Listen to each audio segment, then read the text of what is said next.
2020 റിലീസായ my fake wife എന്ന ഒരു ചൈനീസ് ഫോഴ്സ്ഡ് മാരേജ് സ്റ്റോറിയാണ് ഇന്ന് നമ്മൾ കാണാൻ പോകുന്നത്. വേഗം തന്നെ വീഡിയോയിലേക്ക് കിടക്കാം. അതിന് മുന്നേ ഇതുപോലത്തെ വീഡിയോസ് കാണാൻ നിങ്ങൾക്ക് ഇഷ്ടമാണെങ്കിൽ മറക്കാതെ ഇപ്പോൾ തന്നെ നമ്മുടെ ചാനൽ ഒന്ന് സബ്സ്ക്രൈബ് ചെയ്യാം. കഥ തുടങ്ങുന്നത് തന്റെ കല്യാണത്തിൽ നിന്ന് ഒളിച്ചോടാനായി ശ്രമിക്കുന്ന നമ്മുടെ കഥാനായിക ബേയെ കാണിച്ചുകൊണ്ടാണ്. ബേ അവളെ പിടിക്കാൻ വരുന്ന ആളുകളിൽ നിന്ന് രക്ഷപ്പെടാനായി ഒരു സ്ഥലത്ത് ഒളിച്ചിരിക്കുന്ന സമയം ഒരു കോൾ അവൾക്ക് വരുന്നുണ്ട്. വിളിച്ചിരിക്കുന്നത് അവളുടെ മുത്തശ്ശിയെ ട്രീറ്റ്മെന്റിനായി അഡ്മിറ്റ് ചെയ്തിരിക്കുന്ന ഹോസ്പിറ്റലിൽ നിന്നാണ്. ബില്ലൊന്നും സെറ്റിൽ ചെയ്തില്ലെങ്കിൽ ട്രീറ്റ്മെന്റ് ഒന്നും നടക്കത്തില്ല, എത്രയും പെട്ടെന്ന് കാശും കൊണ്ട് വാ എന്നിങ്ങനെ അറിയിക്കുന്ന സമയത്ത് അവൾക്ക് ആകെ ടെൻഷൻ ആവുന്നു. ഇതേ സമയം ബേയുമായി വിവാഹം ഉറപ്പിച്ചിരുന്ന ആളാകട്ടെ ആ നാട്ടിലെ തന്നെ വലിയൊരു കമ്പനിയുടെ സിഒ ആയ ജിയാങ് ആണ്. പക്ഷെ ജിയാങ്ങിന് ഒരു ചെറിയ പ്രശ്നമുണ്ട്. ആളൊരു ഹാൻഡിക്യാപ്ഡ് ആണ്, അതുകൊണ്ട് തന്നെ വീൽ ചെയറിലാണ്. കൂടാതെ മുഖത്തിന്റെ ഒരു ഭാഗം എപ്പോഴും ഇങ്ങനെ മാസ്ക് വെച്ച് മറച്ചുകൊണ്ട് നടക്കുന്ന ഒരു പ്രത്യേക സ്വഭാവവും ജിയാങ്ങിനുണ്ട്. ഒരു ആക്സിഡന്റിന് ശേഷമാണ് ജിയാങ് പാരലൈസ്ഡ് ആയി പോയത്, അരയ്ക്ക് താഴോട്ട്. എന്നിരുന്നാലും ആള് ഭയങ്കര റിച്ച് ആണ്, നല്ല കാശുള്ളത് കൊണ്ട് തന്നെ വളരെ ഇൻഫ്ലുവൻഷ്യലുമാണ്. എന്തായാലും ബേയ്ക്ക് വേറെ വഴിയില്ല. അവൾക്ക് മുത്തശ്ശിയുടെ ചികിത്സയ്ക്കും കാര്യങ്ങൾക്കുമായി തിരിച്ചു പോയേ പറ്റൂ. അതുകൊണ്ട് അവൾ തിരിച്ചു വീട്ടിലേക്ക് എത്തുമ്പോൾ അച്ഛൻ അവളെ ഈ ചെയ്ത കാര്യത്തിന്റെ ദേഷ്യത്തില് നല്ല അടി കൊടുക്കുന്നുണ്ട്. ഇത് കണ്ടുകൊണ്ട് ബേയുടെ സഹോദരിയും അവിടെ ഉണ്ടായിരുന്നു. അച്ഛൻ എന്ന് പറഞ്ഞാൽ സ്വന്തം അച്ഛനല്ല, കൂടാതെ സിസ്റ്റർ എന്ന് പറഞ്ഞാൽ സ്വന്തം സിസ്റ്റർ അല്ല, ഹാഫ് സിസ്റ്റർ ആണ്. ബേയുടെ അമ്മ രണ്ടാമത് വിവാഹം കഴിച്ച ആ ഒരു റിലേഷനിലാണ് അവൾക്ക് ഇവർ അച്ഛനും സിസ്റ്ററും ഒക്കെ മാറിയത്. അതുകൊണ്ട് തന്നെ അവർക്ക് ഇവളോട് തീരെ താല്പര്യമില്ല. ആക്ച്വലി ജിയാങ്ങുമായിട്ടുള്ള ഈ ഒരു വിവാഹത്തിന്റെ പ്രപ്പോസൽ ആദ്യം വന്നത് ഈ ഹാഫ് സിസ്റ്ററായ മെയ്ക്കാണ്. പക്ഷെ മെയ് താൻ അതിസുന്ദരിയാണ്, എത്ര കാശുണ്ടെന്ന് പറഞ്ഞാലും ജിയാങ്ങിനെ പോലെ ഒരാളെ കല്യാണം കഴിക്കേണ്ട കാര്യമൊന്നും തനിക്കില്ല എന്ന കാര്യം കൊണ്ട് അവൾ ആ ഒരു കല്യാണത്തിൽ നിന്ന് ഒഴിഞ്ഞു മാറി അത് നൈസായി ബേയുടെ തലയിൽ കെട്ടിവെച്ച് കൊടുത്തതാണ്. ജിയാങ്ങിന്റെ കല്യാണം നടത്തുക എന്നത് ജിയാങ്ങിന്റെ ഫാമിലിക്ക് വളരെ അത്യാവശ്യമായതുകൊണ്ട് അവർ ധൃതിയില് ഒരു പെണ്ണിനെ കല്യാണം കഴിപ്പിക്കാനായി ശ്രമിച്ചുകൊണ്ടേയിരുന്നു. അതുകൊണ്ട് തന്നെ അവർക്ക് ഏത് പെൺകുട്ടിയായാലും കുഴപ്പമില്ല എന്ന ആ ഒരു രീതിയാണ്. ഇപ്പുറത്തെ ബേയെ അവളുടെ മുത്തശ്ശിയുടെ ട്രീറ്റ്മെന്റിന് കാശൊക്കെ തരണമെങ്കിൽ ജിയാങ്ങിനെ കല്യാണം കഴിച്ചേ പറ്റൂന്നും പറഞ്ഞ് അവളുടെ സ്റ്റെപ്പ് സിസ്റ്ററും സ്റ്റെപ്പ് ഫാദറും കൂടി നിർബന്ധിക്കുമ്പോൾ വേറെ വഴിയില്ലാതെ അവൾ അതിന് തയ്യാറാവുന്നു. അങ്ങനെ വിവാഹവേദിയിലേക്ക് പോകുന്ന സമയത്താണ് ആദ്യമായി അവൾ ജിയാങ്ങിനെ കാണുന്നത്. അവിടെ വന്ന് കാണുമ്പോൾ അവന്റെ മുഖം കണ്ട് സത്യം പറഞ്ഞ് അവള് പേടിച്ച് കയ്യിലെ ബൊക്കെയൊക്കെ താഴെ ഇടുന്നുണ്ട്. കാരണം മുഖത്ത് ഒരു ഹാഫ് മാസ്ക് വെച്ചിട്ടായിരുന്നു അവിടെ ജിയാങ് ഉണ്ടായിരുന്നത്. മുന്നേ ഞാൻ പറഞ്ഞ പോലെ ഒരു ആക്സിഡന്റില് ജിയാങ്ങിന് സാരമായി പരിക്കുകൾ പറ്റിയിട്ടുണ്ടായിരുന്നു. അവൻ അങ്ങനെ വീൽ ചെയറിലായപ്പം തന്നെ മുഖത്തിന്റെ ഒരു ഭാഗവും ആകെ വികൃതമായതുകൊണ്ട് അവിടെ മാസ്ക് വെച്ചാണ് നടക്കുന്നത്. പെട്ടെന്ന് നേരിട്ട് ഇങ്ങനെ കാണുമ്പോൾ അവള് പേടിച്ച് അത് താഴെ ഇട്ട ഒരു സമയം അവിടെ ഉണ്ടായിരുന്ന ജിയാങ്ങിന്റെ സ്റ്റെപ്പ് ബ്രദർ അവനെ ഭയങ്കരമായി കളിയാക്കുന്നു. കല്യാണം കഴിക്കാൻ ഇനിയും നിനക്ക് ധൈര്യമുണ്ടോ, വെറുതെ എന്തിനാ ഒരു പെണ്ണിനെ പേടിപ്പിക്കുന്നത് എന്നെല്ലാം സ്റ്റെപ്പ് ബ്രദർ കളിയാക്കുന്നത് കേട്ട് ജിയാങ് അവിടെ നിന്ന് പോകാനായി ഒരുങ്ങുമ്പോൾ തനിക്ക് ഈ വിവാഹത്തിന് സമ്മതമാണ്, ഒരു കുഴപ്പമില്ലാന്ന് മുത്തശ്ശിയുടെ ട്രീറ്റ്മെന്റിന് കാശ് വേണ്ടതുകൊണ്ട് ബേ അവിടെ ഉറക്കെ പറയുന്നുണ്ടായിരുന്നു. അത് കേൾക്കുന്ന ജിയാങ് ഇപ്പൊ വിവാഹം നടത്തേണ്ടത് തന്റെയും ആവശ്യമായതുകൊണ്ട് വിവാഹം കഴിക്കുന്നു. അങ്ങനെ വിവാഹത്തിന്റെ ചടങ്ങുകളുടെ ഭാഗമായി അവൾ അവനെ കിസ് പോലും ചെയ്യുന്നുണ്ട്. ആ ഒരു ചടങ്ങുകൾക്ക് ശേഷം തന്നെ ഈ ഒരു മാസ്കോട് കൂടി നല്ല രീതിയിൽ ആ ഒരു പെൺകുട്ടി അക്സെപ്റ്റ് ചെയ്തതിനെ പറ്റി നല്ലൊരു ഇംപ്രഷൻ ജിയാങ്ങിന് തോന്നിയിരുന്ന സമയത്താണ് ആൾമാറാട്ടം നടന്ന കാര്യം അവന് മനസ്സിലാകുന്നത്. അതായത് അവനെ ആദ്യം കല്യാണം കഴിക്കാമെന്ന് പറഞ്ഞു വെച്ചിരുന്ന മെയ് അല്ല, ഇപ്പൊ തന്നെ കല്യാണം കഴിച്ചിരിക്കുന്ന പെൺകുട്ടി അവൾ ബേ ആണ് എന്നത് മനസ്സിലാക്കുമ്പോ ജിയാങ്ങിന് എന്തിനായിരിക്കും ഇങ്ങനെ ഒരു ആൾമാറാട്ടം നടന്നത് എന്നൊരു തോന്നൽ വരുന്നു. അവൻ അവളെ കാണാനായി അടുത്തേക്ക് വരുന്ന സമയത്ത് അവൾ മുത്തശ്ശിയോട് സംസാരിക്കുകയാണ്. മുത്തശ്ശിയുടെ ട്രീറ്റ്മെന്റിനുള്ള കാശൊക്കെ ഞാൻ അയച്ചു തരാം എന്ന് അവൾ പറയുന്നത് വരുന്ന അവൻ കേട്ടില്ല, മറിച്ച് കാശ് അതല്ല ഏറ്റവും വലിയ കാര്യം എന്നൊക്കെ ഇങ്ങനെ സംസാരിച്ചോണ്ടിരിക്കുമ്പോ അത് കേൾക്കുന്നവന് അപ്പോ എല്ലാ പെണ്ണുങ്ങളെയും പോലെ തന്നെ കാശിന് വേണ്ടിയുള്ള കല്യാണമായിരുന്നു അല്ലേ ഇതെന്ന് അവന് തോന്നുന്നുണ്ട്. അതുകൊണ്ട് തന്നെ അവളോട് വല്ലാത്തൊരു ദേഷ്യം തോന്നുന്നു. ആ ഒരു സമയത്ത് അങ്ങനെ ഇഷ്ടമില്ലാതെയൊക്കെ പെരുമാറുന്നുണ്ടെങ്കിലും അടുത്ത ദിവസം ജിയാങ് ഒരു കാഴ്ച കാണുന്നു. കിച്ചണിൽ നിൽക്കുകയായിരുന്ന ബേയുടെ അടുത്തേക്ക് ചെന്ന് ജിയാങ്ങിന്റെ സ്റ്റെപ്പ് ബ്രദർ ജിയാങ്ങിനോട് എപ്പോഴും അവന്റെ ഉള്ളിൽ കലിപ്പുള്ളത് കൊണ്ട് തന്നെ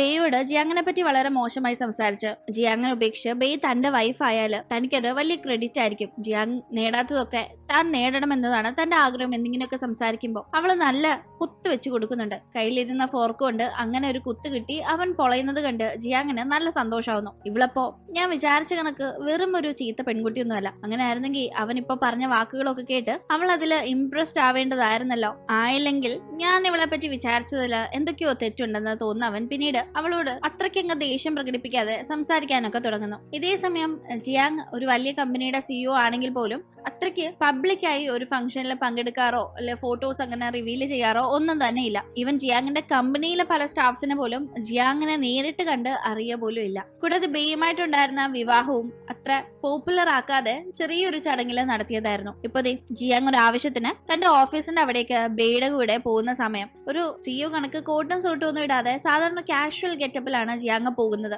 അവിടെ വെച്ച് ജിയാങ്ങിനെയും ബേയെയും ഒന്നിച്ച് കണ്ട്, പ്രത്യേകിച്ച് ജിയാങ്ങിന്റെ മുഖത്തെ മുഖമൂടിയും ഒക്കെ കണ്ട് അവനെ തിരിച്ചറിയാതെ രണ്ട് സ്റ്റാഫ്സ് വളരെ മോശമായി കമന്റ് അടിക്കുമ്പോ അവൻ ഒന്നും മിണ്ടാതെ തിരിച്ചു പോയ ഉടനെ തന്നെ അവരുടെ മൊബൈലിലേക്ക് ജോലിയിൽ നിന്ന് ടെർമിനേറ്റ് ചെയ്തുകൊണ്ടുള്ള മെസ്സേജ് വരുന്ന സമയത്താണ് തങ്ങളുടെ ബോസിനെയാണ് ഒരു കാര്യമില്ലാതെ ചൊറിഞ്ഞ് പ്രശ്നം വാങ്ങിച്ചതെന്ന് അവർക്ക് മനസ്സിലാവുന്നത്. അങ്ങനെ അവിടെ നിന്ന് അവർ നേരെ ജിയാങ്ങിന്റെ മെഡിക്കൽ ചെക്കപ്പിന് വേണ്ടി ഹോസ്പിറ്റലിൽ പോകുന്നു. ഒരു ലേഡി ഡോക്ടർ അവിടെ ജിയാങ്ങിനെ കണ്ട് വലിയ കാര്യത്തിൽ അടുത്തേക്ക് വരുന്ന സമയത്താണ് ബേയെ ശ്രദ്ധിക്കുന്നത്. അപ്പോഴേ മുഖം വാടുന്നു. ആരാ ഈ പെൺകുട്ടി എന്ന് ഡോക്ടർ ചോദിക്കുമ്പോൾ ഇത് ബേയുടെ വൈഫാണ്, കല്യാണമൊക്കെ വളരെ പെട്ടെന്ന് കഴിഞ്ഞു എന്ന് ജിയാങ് പറയുമ്പോൾ ഡോക്ടർക്ക് അത് ഇഷ്ടപ്പെട്ടിട്ടില്ല. മേയും ബേയും അവരുടെ അമ്മയെ കണക്കാണ് ഇരിക്കുന്നത്. അതുകൊണ്ട് തന്നെ അമ്മയുടെ മുഖഛായ ഉള്ളതുകൊണ്ട് ഒരേ കണക്കാണ്. കണ്ടാൽ ട്വിൻസ് പോലെ ഇരിക്കുമെങ്കിലും സ്വഭാവത്തിൽ നല്ല വ്യത്യാസമുള്ള പെൺകുട്ടികളാണ്. മേ കല്യാണം ഉറപ്പിച്ചു വെച്ചിരുന്ന ആളിനെ കല്യാണം കഴിക്കാതെ പകരം തന്റെ സ്റ്റെപ്പ് സിസ്റ്റർ ബേയെ ആ ഒരു കല്യാണം കഴിപ്പിച്ചതുകൊണ്ട് തന്നെ അവിടെ ഒരു ചെറിയ രീതിയിൽ ആൾമാറാട്ടം നടന്നിട്ടുണ്ട്. അത് പറയാതെയാണ് ജിയാങ്ങിന്റെ അടുത്ത് ബേ അന്ന് കല്യാണത്തിന് എത്തിയത് പോലും. ജിയാങ് അത് കണ്ടുപിടിച്ചെങ്കിലും ആ കാര്യം അവൻ അറിയാമെന്നത് ബേയ്ക്ക് ഇപ്പോഴും അറിയില്ല. ഹോസ്പിറ്റലിൽ വെച്ച്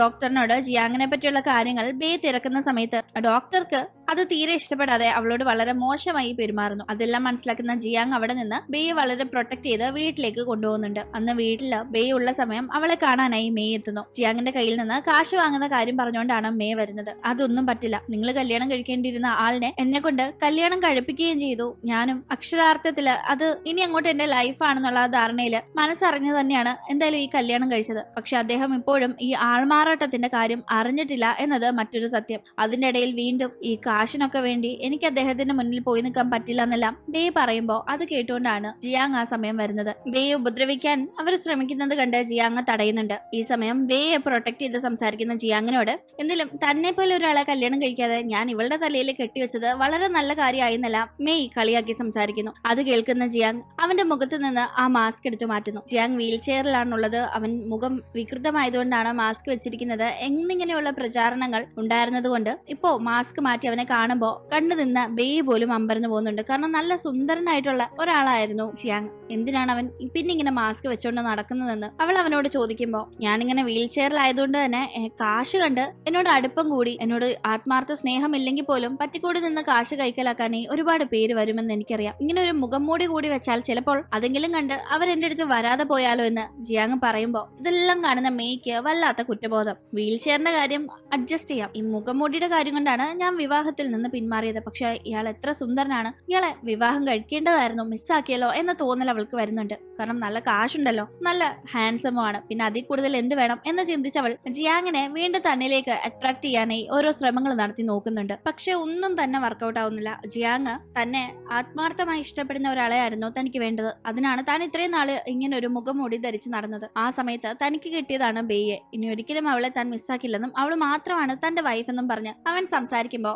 ഇവരെ പിരിക്കാനായി മറ്റെന്ത് വഴികൾ ഇംപ്ലിമെന്റ് ചെയ്യാവുന്ന ആലോചിച്ച് നടക്കുന്ന മെയ് ഒരാളിനെ ബേയുടെ അടുത്തേക്ക് പറഞ്ഞു വിടുന്നു. പുള്ളിക്കാരൻ ബേ കോളേജിൽ പഠിക്കുന്ന സമയം അവളുടെ സീനിയർ ആയിരുന്നു. ഇപ്പതേ അവൾക്ക് പുള്ളിയോട് അന്നൊരു താല്പര്യം, ചെറിയ രീതിയിൽ ഒരു ക്രഷ് ഉണ്ടായിരുന്നു എന്നറിയാവുന്ന മെയ് അയാളെ പറഞ്ഞു വിട്ട ശേഷം എങ്ങനെയെങ്കിലും അവളെ നീ മനസ്സ് മാറ്റിയെടുത്ത് നിന്റെ അടുത്ത് കൊണ്ടുവരണം. പിന്നെ നിനക്ക് അവളെ ഇഷ്ടമുള്ളത് എന്ത് ചെയ്യാം, അതെന്റെ കാര്യമല്ല, മറിച്ച് അവൾ നിന്റെ കൂടെ ഇപ്പോൾ റിലേഷനിലാണെന്ന് വരുത്തി തീർത്ത് അവളുടെ ഈ ഒരു മാരേജ് എനിക്ക് നശിപ്പിച്ചെടുക്കണം, അതാണ് വേണ്ടതെന്നെല്ലാം പറഞ്ഞു കൊടുക്കുകയും കാശ് വാഗ്ദാനം ചെയ്യുകയും ചെയ്തിട്ടുണ്ടായിരുന്നു. അങ്ങനെ ബാക്ക്ഗ്രൗണ്ടിൽ നടക്കുന്ന ഈ പണിയൊന്നും അറിയാതെ തന്റെ സീനിയറും തന്നെ കാണാനായി വരികയും ജസ്റ്റ് ഒരു സൗഹൃദം എന്ന രീതിയിൽ സംസാരിക്കാനായി ഒരു റെസ്റ്റോറന്റിലേക്ക് വിളിക്കുകയും ചെയ്യുമ്പോൾ ബേ അത് വിശ്വസിച്ച് പോകുന്നുണ്ട്. പക്ഷെ പിന്നീടാണ് ഇത് പണിയാണെന്ന് അവൾക്ക് മനസ്സിലാവുന്നത്. അപ്പോഴേക്കും അവളിങ്ങനെ ഒരാളുടെ കൂടെ പോയിരിക്കുകയാണെന്ന വാർത്ത ജിയാങ് അറിയുന്നു. ഒരു പക്ഷേ ഇത് എന്തെങ്കിലും ട്രാപ്പ് ആയിരിക്കാമോ, അല്ലെങ്കിൽ പെട്ടെന്ന് ഒരു ദിവസം ഇങ്ങനെ ഒരാൾ വരേണ്ട ആവശ്യം എന്താണെന്ന് ഡൗട്ട് വരുന്ന ജിയാങ് അങ്ങോട്ട് അന്വേഷിച്ച് ചെല്ലുമ്പോഴേക്കും അവൻ കാണുന്ന കാഴ്ച അപമര്യാദ മര്യാദയായി പെരുമാറാൻ നോക്കിയ ആ സീനിയറിനെ കൈകാര്യം ചെയ്യുന്ന ബേയാണ്. ഈ കാഴ്ച കണ്ട് അവൻ ഭയങ്കര ഹാപ്പി ആവുന്നു. തന്റെ വൈഫ് പാവം മാത്രമല്ല, അവൾ വളരെ ലോയലാണ്, വളരെ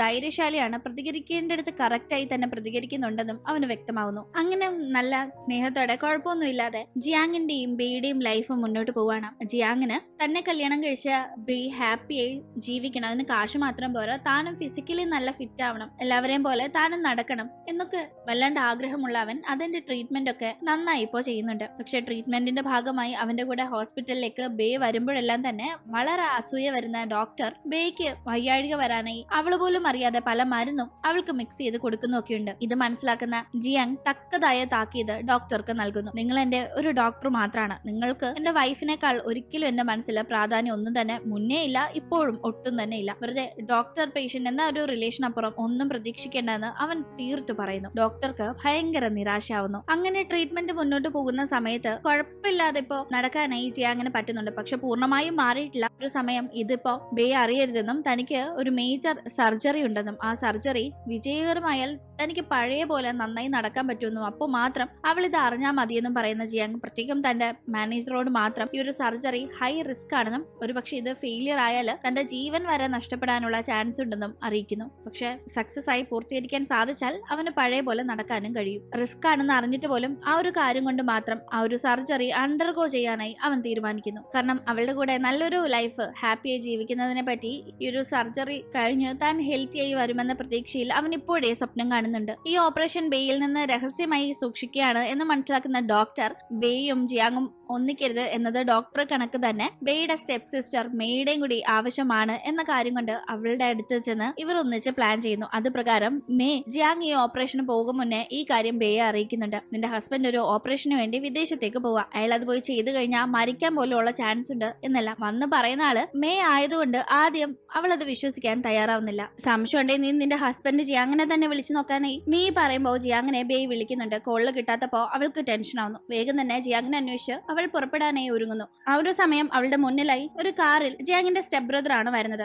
അവൾക്ക് അയാളോട് ഹെൽപ്പ് ചോദിക്കാൻ മടിയുണ്ടെങ്കിലും സഹായിക്കാന്ന് പറഞ്ഞ് അയാൾ നിർബന്ധിച്ച് അവളെ കൂട്ടിക്കൊണ്ടു പോകുന്നു. അങ്ങനെ അവൾ അയാളുടെ കൂടെ പോയി കഴിഞ്ഞിട്ടാണ് ബേ ഇങ്ങനെ ജിയാങ്ങിന്റെ കാര്യം അറിഞ്ഞ് വീട്ടിൽ നിന്ന് പുറപ്പെട്ടെന്ന കാര്യം ജിയാങ് അറിയുന്നത്. അവൻ വിദേശത്തേക്ക് പുറപ്പെടാനായി ആ ഒരു സമയത്ത് ഒരുങ്ങി നിൽക്കുകയായിരുന്നു. വേഗം തന്നെ അവളെ അന്വേഷിച്ച് പുറപ്പെട്ടു പോകുന്നു. ഇതേ സമയം അവളെ ഉപദ്രവിക്കാനായി സ്റ്റെപ്പ് ബ്രദർ ശ്രമിക്കുന്ന ആ ഒരു സമയത്ത് അങ്ങോട്ടേക്ക് ജിയാങ്ങിന് എത്താനായി സാധിക്കുന്നു. ജിയാങ് ആ ട്രീറ്റ്മെന്റ് മൂലം ഓപ്പറേഷൻ കഴിഞ്ഞില്ലേലും കുറച്ച് ബെറ്ററായി നടക്കുന്നുണ്ടായിരുന്നല്ലോ. ആ ഒരു രീതിയിൽ അവളുടെ അടുത്തേക്ക് അവൻ എത്തുന്നുണ്ടെങ്കിലും ആ ഒരു കാഴ്ച കണ്ട് അവൾ തന്നെ രക്ഷപ്പെടുത്താൻ അവൻ വന്നത് കണ്ട് ഒരുപാട് ഹാപ്പി ആകുന്നുണ്ടെങ്കിലും അവളുടെ മുന്നിൽ വെച്ച് ഇപ്പൊ ഓക്കെ രീതിയിലുള്ള ജിയാങ്ങിനെ സ്റ്റെപ്പ് ബ്രദർ ആക്രമിക്കുന്നു. നിന്നെ അടിച്ചു കൊന്ന് നിന്റെതെല്ലാം ഞാൻ സ്വന്തമാക്കും എന്ന് പറഞ്ഞ് ജിയാങ്ങിനെ ആക്രമിക്കാനായി സ്റ്റെപ്പ് ബ്രദർ ശ്രമിക്കുന്നുണ്ട്. അടികൊണ്ട് ജിയാങ് തിരിച്ചടിക്കാൻ സാധിക്കാതെ താഴേക്ക് വീഴുമ്പോ എന്ത് ചെയ്യണമെന്ന് പാവം ബേയ്ക്ക് അറിയുണ്ടായിരുന്നില്ല. എന്തായാലും അപ്പോഴേക്കും ജിയാങ് ഇങ്ങോട്ടേക്ക് വരുമ്പോ പോലീസിൽ ഇൻഫോം ചെയ്തിരുന്നത് കൊണ്ട് തന്നെ പോലീസ് അവിടേക്ക് എത്തി സ്റ്റെപ്പ് ബ്രദറിനെ പിടിച്ചോണ്ട് പോകുന്നു. കൂടാതെ ഇവരെ ആക്രമിക്കാൻ നോക്കിയതിന് മേയും മറ്റേ ഡോക്ടറിനെയും ഒക്കെ തന്നെ ഗൂഢാലോചനയുടെ പേരിൽ കേസ് എടുത്ത് അകത്താക്കുന്നുണ്ട്. അങ്ങനെ കാര്യങ്ങളൊക്കെ ഇവിടെ ഒന്ന് ഒതുങ്ങി ഇപ്പോ ബേയ് സേഫ് ആണ് നാട്ടിൽ എന്ന് മനസ്സിലാക്കുന്ന ജിയാങ് ആകട്ടെ വിദേശത്തെ അവന്റെ ഓപ്പറേഷന് വേണ്ടി പോകുന്നു. തിരിച്ച് ഞാൻ വരുമെന്ന് വാക്ക് കൊടുത്തിട്ടാണ് അവൻ പോകുന്നത്. അവൻ സേഫായി തിരിച്ചെത്തണമെന്ന് അവളും പ്രാർത്ഥിക്കുന്നു. അങ്ങനെ അവൻ പോയി ഏതാണ്ട് ഒരു വർഷത്തിന് ശേഷം